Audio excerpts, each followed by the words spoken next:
1, 2, 3, 4. Sino yung pinakagusto mong katawan? 1, 2, 3, 4. Honest ha? Ito ya, sa unang-una picture. Pangalawa na to. Bakit ito? Ano kuya? Gusto ko yung portion ng muscle niya, mukha lang normal pero aesthetic. Oh, aesthetic Para sa akin, sobra. napaka-solid ito. Solid ka doon obliques, oh. Obliques, chest, shoulders. No? Oo. Pantay na pantay yung abs, no? Oo, kuya. Anong abs yan? Pantay na pantay. Ito kasi parang pang anime na to eh.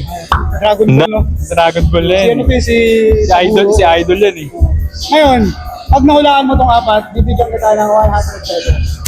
Apat ha? Number 1. So, kunwari ko to, alam mo.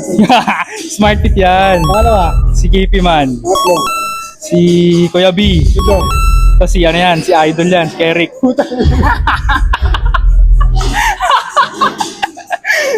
Saan ako na ibibigay yung premyo? Baka natin yan pang lunch. Panggulo lang to eh. Nahulaan niya, galing.